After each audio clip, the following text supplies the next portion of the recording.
Hey everyone, my name is Mitchell Owens. I'm one of the music production instructors here at the Maven DJ and Music Production School here in Cambridge, Massachusetts.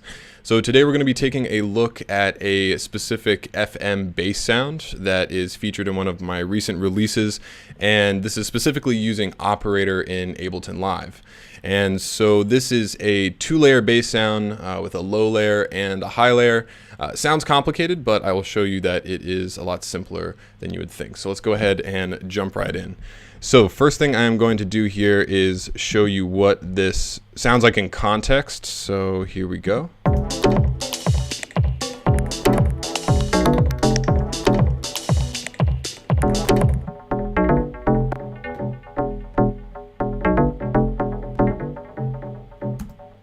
So there you go. So that's the sound itself, and let's go ahead and jump right in. So I have Operator here loaded on a MIDI track,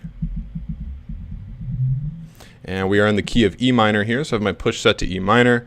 And in Operator, the first thing I'm going to do is set the level of oscillator B to -10 dB. We're not going to change the waveform at all. This is actually just built off of sine waves here. So the next thing is we're going to change the coarse frequency multiplier of oscillator B to 4, so 4 times that initial fundamental frequency.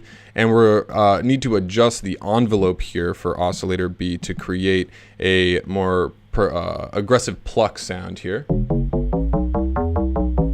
So already getting super close here. So a couple things we have to do. I just want to set the decay and release time to 650 milliseconds. And I'm going to go to oscillator A, and I'm going to bring the sustain down in the same way that I did with oscillator B. But I'm going to set the decay time to 1500 milliseconds, or 1.5 seconds here. So essentially what that allows me to do is I can just tap a note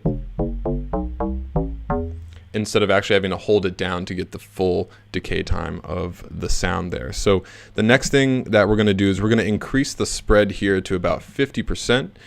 This is actually going to be our higher layer, so it's going to be a wider stereo sound that's going to sit on top of our mono bass layer.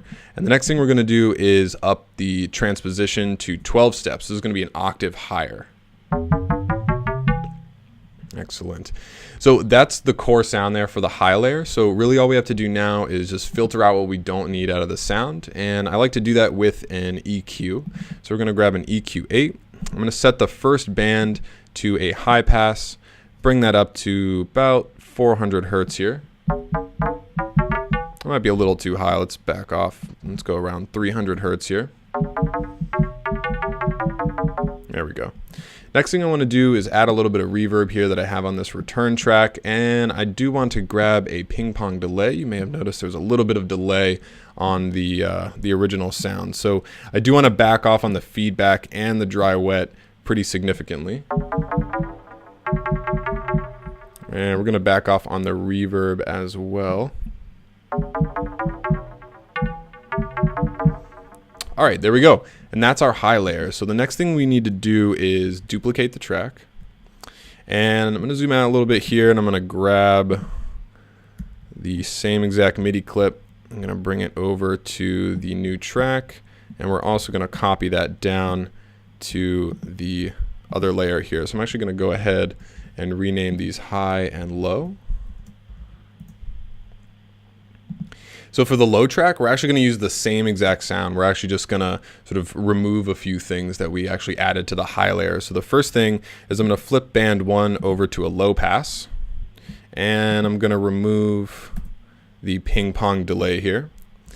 I'm going to bring the spread down to 0 because I want these lower frequencies to just be in mono. I don't want these lower frequencies to be in stereo. And then I'm going to set the transpose back to 0 here, and I'm actually going to decrease the cutoff frequency for that low pass just a little bit, and let's solo that. Let's see what that sounds like.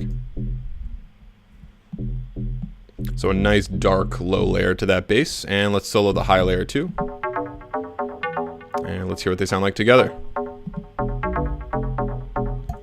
There you have it. So there you go. There's a 2-layer bass sound, all in Operator. Super simple, just a couple oscillators, one modulator, one carrier that come together to make this pretty simple bass sound. So thanks for watching. Thanks for joining us. Feel free to follow us on social media. You can find Maven on Facebook, Instagram, Twitter, and feel free to follow us. Stay up to date on our upcoming tutorials and future classes. What happens when a community unites to open a school dedicated to introducing technology to musicians, passionate fans, and students of all ages? Welcome to the Maven Project. Established in 2012, we have graduated hundreds of students in new ways to mix or make music. Today's fast-paced world has given artists new ways to create and manipulate their work.